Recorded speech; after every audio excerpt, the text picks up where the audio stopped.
ಸಂರಕ್ಷಣೆ ಕೇವಲ ಸಂಘಟನೆಗಳ ಜವಾಬ್ದಾರಿಯಲ್ಲ, ಅದು ಸರ್ವ ಹಿಂದೂ ಸಮಾಜದ ಪ್ರತಿಯೊಬ್ಬರ ಆದ್ಯ ಕರ್ತವ್ಯವಾಗಬೇಕು ಎಂದು ಆರ್ಎಸ್ಎಸ್ನ ಪ್ರಾಂತ ಪ್ರಚಾರಕ ಗುರುಪ್ರಸಾದ್ ಅಭಿಪ್ರಾಯಪಟ್ಟರು.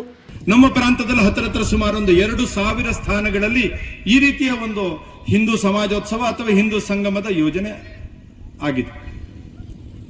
ನಾವೆಲ್ಲರೂ ಕೂಡ ಈ ಒಂದು ಹಿಂದೂ ಸಂಗಮದಲ್ಲಿ ಪಾಲ್ಗೊಳ್ತಾ ಇರುವಂತಹ ಸಂದರ್ಭದಲ್ಲಿ ನಮ್ಮ ಕರ್ತವ್ಯ ಏನು, ನಮ್ಮ ಜವಾಬ್ದಾರಿ ಎನ್ನುವುದನ್ನು ನಾವು ಸ್ವಲ್ಪ ನೆನಪು ಮಾಡಿಕೊಳ್ಬೇಕು.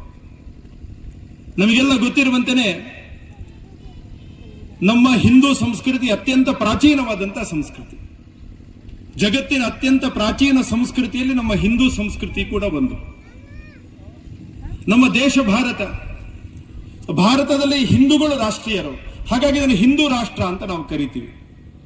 ಅನೇಕ ಬಾರಿ ಈ ಹಿಂದೂ ರಾಷ್ಟ್ರ, ಹಿಂದೂಗಳ ರಾಷ್ಟ್ರೀಯರು ಅಥವಾ ಹಿಂದೂ ರಾಷ್ಟ್ರೀಯತೆ ಅಥವಾ ಹಿಂದುತ್ವ ಈ ರೀತಿಯ ವಿಷಯಗಳ ಬಗ್ಗೆ ಸಾಕಷ್ಟು ಸಮಾಜದಲ್ಲಿ ಗೊಂದಲ ನಿರ್ಮಾಣ ಮಾಡುವಂತಹ ಪ್ರಯತ್ನ ಅದು ನಿರಂತರವಾಗಿ ನಡೀತಾನೆ ಇರುತ್ತೆ.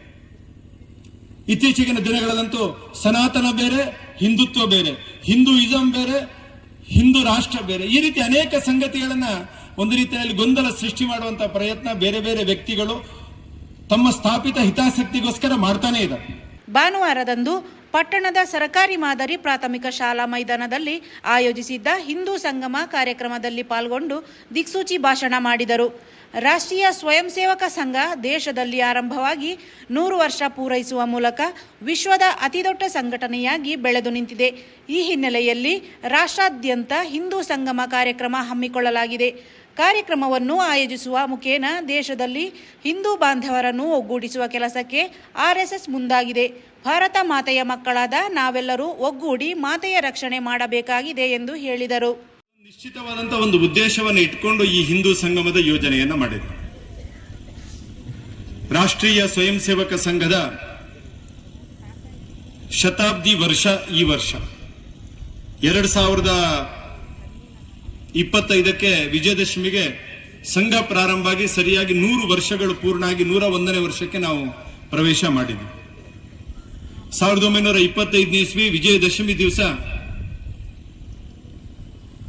ನಾಗ್ಪುರದಲ್ಲಿ ರಾಷ್ಟ್ರೀಯ ಸ್ವಯಂ ಸೇವಕ ಸಂಘ ಪ್ರಾರಂಭ ಆಯಿತು. ಕಳೆದ 100 ವರ್ಷಗಳ ಕಾಲ ನಿರಂತರವಾಗಿ ಈ ದೇಶದಲ್ಲಿ ಸಂಘಟನೆ ಮತ್ತು ಸೇವೆಯ ಚಟುವಟಿಕೆಯನ್ನ ಮಾಡ್ಕೊಂಡು ಬರ್ತಾ ಇದೆ.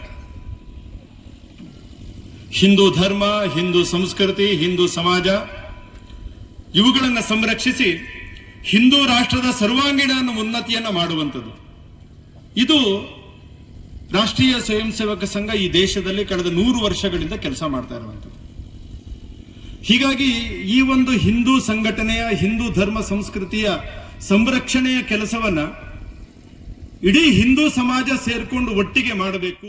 ಸಮಾಜದಲ್ಲಿನ ಅಸ್ಪೃಶ್ಯತೆ, ಅಸಮಾನತೆಯನ್ನು ದೂರ ಮಾಡುವ ಮೂಲಕ ಹಿಂದೂ ಸಮಾಜವನ್ನು ಗಟ್ಟಿಗೊಳಿಸುವ ಕಾಯಕದಲ್ಲಿ ಸರ್ವ ಹಿಂದೂ ಸಮಾಜ ಬಾಂಧವರು ತೊಡಗಿಕೊಳ್ಳಬೇಕು. ಜಾತಿ ಗಣತಿ ಹೆಸರಿನಲ್ಲಿ ಕರ್ನಾಟಕ ರಾಜ್ಯ ಸರ್ಕಾರ ಜಾತಿಯನ್ನು ಮತ್ತು ಧರ್ಮಗಳನ್ನು ಒಡೆಯುವ ಕೆಲಸವನ್ನು ಮಾಡುತ್ತಿದೆ. ಮತ ಬ್ಯಾಂಕಿಗಾಗಿ ಹಿಂದೂ ಧರ್ಮವನ್ನು ಒಡೆಯಲು ರಾಜ್ಯ ಸರ್ಕಾರ ಮುಂದಾಗಿರುವುದನ್ನು ಈ ಸಂದರ್ಭ ಟೀಕಿಸಿದರು. ನಾವು ಹಿಂದುಳಿದವರು, ನಾವು ಮುಂದುಳಿದವರು, ಈ ರೀತಿಯಾದಂತಹ ಅನೇಕ ಚರ್ಚೆಗಳು ಇವತ್ತು ಸಾರ್ವಜನಿಕವಾಗಿರೋದನ್ನ ನಾವು ನೋಡ್ತೀವಿ. ಜಾತಿ ಗಣತಿಯ ಹೆಸರಿನಲ್ಲಿ ಇವತ್ತು ಹಿಂದೂ ಸಮಾಜವನ್ನ ಒಡೆಯುವಂತ, ಹಿಂದೂ ಧರ್ಮವನ್ನ ದುರ್ಬಲ ಮಾಡುವಂತ ಕೆಲಸ ಇದು ನಿರಂತರವಾಗಿ ನಡೀತಾ ಇದೆ. ನಾವು ಹಿಂದೂಗಳಲ್ಲ, ನಾವು ಪ್ರತ್ಯೇಕ ಧರ್ಮ ಅನ್ನುವಂತ ಹಿಂದೂ ಸಮಾಜವನ್ನ ದುರ್ಬಲ ಮಾಡುವಂತ ಒಂದು ಪ್ರಯತ್ನ ಅದು ನಿರಂತರವಾಗಿ ನಡೀತಾನೆ ಇದೆ. ಹೀಗಾಗಿ ಇಂಥ ಒಂದು ಸಂದರ್ಭದಲ್ಲಿ ನಾವೆಲ್ಲರೂ ಕೂಡ ಯೋಚನೆ ಮಾಡಬೇಕಾದ್ದು, ನಾವು ಹಿಂದೂಗಳಾಗಿ ಇದೀವ, ನಾವು ಹಿಂದೂಗಳಾಗಿ ಬದುಕ್ತಾ ಇದೀವ, ಹಿಂದೂಗಳಾಗಿ ಹಿಂದೂ ಧರ್ಮದ ಸಂರಕ್ಷಣೆ ಮಾಡುವಂತ ಕೆಲಸ ಮಾಡ್ತಾ ಇದೀವ. ಆ ಒಂದು ಜಾಗೃತಿಯನ್ನ ಮಾಡುವಂತ, ಆ ಒಂದು ಭಾವನೆಯನ್ನ ನಿರ್ಮಾಣ ಮಾಡುವಂತ ಪ್ರಯತ್ನ ಈ ಹಿಂದೂ ಸಂಗಮ.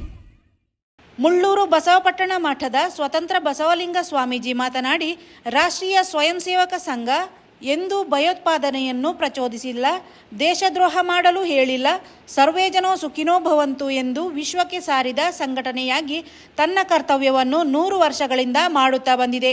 ಆದರೆ ರಾಜ್ಯದಲ್ಲಿ 17 ದೇಶದ್ರೋಹ ಪ್ರಕರಣಗಳು ದಾಖಲಾಗಿದೆ, 15 ಪ್ರಕರಣಗಳು ಮುಕ್ತಾಯವಾಗಿದೆ. ಆದರೆ ಯಾರಿಗೂ ಕೂಡ ಈವರೆಗೂ ಶಿಕ್ಷೆಯಾಗಿಲ್ಲ. ಕೇವಲ ಮತ ಬ್ಯಾಂಕ್ಗೋಸ್ಕರ ಒಂದು ಧರ್ಮವನ್ನು ಓಲೈಸಲಾಗುತ್ತಿದೆ ಎಂದು ಹೇಳಿದರು. 2023-24-25ನೇ ಸಾಲಿನಲ್ಲಿ ಈ ರಾಜ್ಯದಲ್ಲಿ ದೇಶದ್ರೋಹಿ ಚಟುವಟಿಕೆಗಳು ಎಷ್ಟು ನಡೆದಿದೆ, ಎಷ್ಟು ಜನಕ್ಕೆ ಶಿಕ್ಷೆ ಆಗಿದೆ ಅಂತ ಪ್ರಶ್ನೆ ಕೇಳಿದ್ರು ಅವರು. ಅದಕ್ಕೆ ರಾಜ್ಯದ ಗೃಹ ಇಲಾಖೆ ಅಂಕಿ ಅಂಶಗಳ ಸಹಿತ ಒಂದು ಉತ್ತರವನ್ನ ಕೊಟ್ಟರು ಲಿಖಿತ ರೂಪದಲ್ಲಿ. ಏನು ಅಂತಂದ್ರೆ 2023, 24, 25ರ 3 ವರ್ಷಗಳ ಅವಧಿಯಲ್ಲಿ ಈ ರಾಜ್ಯದಲ್ಲಿ 17 ದೇಶದ್ರೋಹಿ ಪ್ರಕರಣಗಳು ನಡೆದಿವೆ ಮತ್ತು ದಾಖಲಾಗಿವೆ. ದೇಶದ್ರೋಹಿ ಪ್ರಕರಣಗಳು ಅಂದ್ರೆ ಯಾವುದು? ಈ ದೇಶದ ಅನ್ನ ತಿಂದು, ಈ ದೇಶದ ನೀರು ಕುಡಿದು, ನಮ್ಮೆಲ್ಲರ ಆಶ್ರಯವನ್ನ ಪಡ್ಕೊಂಡು, ನಮ್ಮ ಜೊತೆಯಲ್ಲೇ ಇದ್ದುಕೊಂಡು ಪಾಕಿಸ್ತಾನ್ ಜಿಂದಾಬಾದ್ ಅಂತೇಳಿ ವಿಧಾನಸೌಧದ ಪ್ರಾಂಗಣದೊಳಗೆ ನಿಂತುಕೊಂಡು ಒಬ್ಬ ಹೇಳಿದ್ನಲ್ಲ, ಅದು ದೇಶದ್ರೋಹಿ ಚಟುವಟಿಕೆ. ಬಾಂಗ್ಲಾದೇಶಕ್ಕೆ ಜಯವಾಗ್ಲಿ ಅಂತ ಯಾರೋ ಒಬ್ಬ ಹೇಳ್ತಾನಲ್ಲ, ಅದು ದೇಶದ್ರೋಹಿ ಚಟುವಟಿಕೆ. ಇಂಥ 17 ದೇಶದ್ರೋಹಿ ಪ್ರಕರಣಗಳು ಈ ರಾಜ್ಯದಲ್ಲಿ ದಾಖಲಾಗಿದೆ, ನಡೆದಿದೆ. 17 ಪ್ರಕರಣಗಳು ತನಿಖೆ ಮುಕ್ತಾಯ ಆಗಿದೆ. ಆದ್ರೆ ಒಬ್ಬನಿಗೂ ಕೂಡ ಶಿಕ್ಷೆ ಕೊಡಿಸಿಲ್ಲ ಅನ್ನುವಂತ ಉತ್ತರವನ್ನ ರಾಜ್ಯ ಸರ್ಕಾರವೇ ಕೊಡ್ತು. ಯಾಕೆ ನಿಮಗೆ ತಾಕತ್ತಿಲ್ವಾ ಒಬ್ಬನಿಗಾದ್ರೂ ಶಿಕ್ಷೆ ಕೊಡಿಸೋದಿಕ್ಕೆ? ಹಿಂದೂ ಸಂಗಮ ಕಾರ್ಯಕ್ರಮ ಮಾಡಲು ಮುಂದಾದರೆ ಬಿಗಿ ಪೊಲೀಸ್ ಬಂದೋಬಸ್ತ್ ಮಾಡಲಾಗುತ್ತದೆ.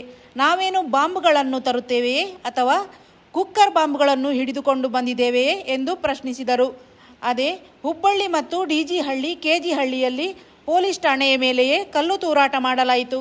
ಅಂತಹ ಕಿಡಿಗೇಡಿಗಳಿಗೆ ಈವರೆಗೆ ಶಿಕ್ಷೆಯಾಗಿಲ್ಲ ಎಂದು ಟೀಕಿಸಿದರು. ಏನಕ್ಕೆ ಇಷ್ಟೊಂದು ಜನ ಪೊಲೀಸರು ಬಂದಿದ್ದೀರಿ ಅಂತ, ಭದ್ರತೆ ದೃಷ್ಟಿಯಿಂದ ಅಂತ ಹೇಳ್ತಾರ ಅವರು. ನಾವೇನ್ ಜೇಬ್ನಲ್ಲಿ ಬಾಂಬ್ ಇಟ್ಕೊಂಡ್ ಬಂದಿರ್ತೀವೋ ಭದ್ರತೆ ಕೊಡೋದಕ್ಕೆ ನೀವು?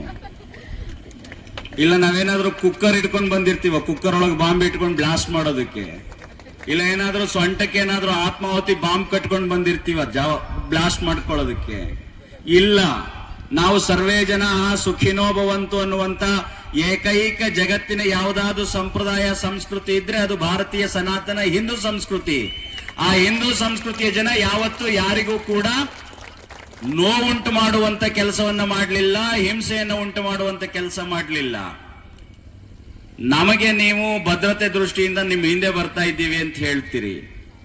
ಅದೇ ನಿಮ್ಮ ಪೊಲೀಸ್ ಠಾಣೆಯ ಮೇಲೆ ಕಲ್ಲು ತೂರಿ ಹುಬ್ಬಳ್ಳಿನಲ್ಲಿ ದೊಡ್ಡ ಗಲಾಟೆ ಮಾಡಿದವ್ರ ವಿರುದ್ಧ ಯಾವ ಕ್ರಮ ತಗೊಂಡ್ರಿ? ನಿಮಗೆ ಎಲ್ಲಿತ್ತವಾಗ ಜವಾಬ್ದಾರಿ? ಡಿಜೆ ಹಳ್ಳಿ, ಕೆಜೆ ಹಳ್ಳಿನಲ್ಲಿ ನಿಮ್ಮ ಮೇಲೆ ಕಲ್ಲು ತೂರಿದ್ರು, ನಿಮ್ಮ ಪೊಲೀಸ್ ಸ್ಟೇಷನ್ಗೆ ಬೆಂಕಿ ಹಾಕಿದ್ರು, ಅವಾಗ ಎಲ್ಲಿ ಹೋಗಿತ್ತು ನಿಮ್ಮ ಸುರಕ್ಷತೆಯ ದೃಷ್ಟಿಕೋನ? ಕೊನೆಯಲ್ಲಿ ವಂದೇ ಮಾತರಂ ಗೀತೆಯನ್ನು ಮಹಿಳಾ ಘಟಕದವರು ಪ್ರಸ್ತುತಿಪಡಿಸಿದರು. ಕಾರ್ಯಕ್ರಮಕ್ಕೂ ಮೊದಲು ಬಾಣವಾರ ರಸ್ತೆಯಲ್ಲಿರುವ ಡಾಕ್ಟರ್ ಅಂಬೇಡ್ಕರ್ ಪ್ರತಿಮೆಯಿಂದ ಪಟ್ಟಣದ ಪ್ರಮುಖ ಬೀದಿಗಳಲ್ಲಿ ಶೋಭಾಯಾತ್ರೆ ನಡೆದು ಜಿಎಂಪಿ ಶಾಲಾ ಮೈದಾನದಲ್ಲಿ ಸಮಾಪ್ತಿಗೊಂಡಿತು. ಕಾರ್ಯಕ್ರಮದ ಅಧ್ಯಕ್ಷತೆಯನ್ನು ಲೀಡ್ ಬ್ಯಾಂಕ್ನ ನಿವೃತ್ತ ಪ್ರಧಾನ ವ್ಯವಸ್ಥಾಪಕ ಎಂಬಿ ಚಿಣ್ಣಪ್ಪ ವಹಿಸಿದ್ದರು. ಕಾರ್ಯಕ್ರಮದಲ್ಲಿ ಹಿಂದೂ ಸಂಗಮ ಸಮಿತಿ ತಾಲೂಕು ಅಧ್ಯಕ್ಷ ಕೆಟಿ ಸನತ್, ಗೌರವ ಅಧ್ಯಕ್ಷ ಎಸ್ಎಲ್ ಸೀತಾರಾಮ್, ನಗರ ಸಮಿತಿ ಅಧ್ಯಕ್ಷ ನಂದಕುಮಾರ್, ಆರ್ಎಸ್ಎಸ್ನ ಜಿಲ್ಲಾ ಕಾರ್ಯನಿರ್ವಾಹಕ ಡಿಕೆ ರವಿ ಮತ್ತಿತರರು ಉಪಸ್ಥಿತರಿದ್ದರು.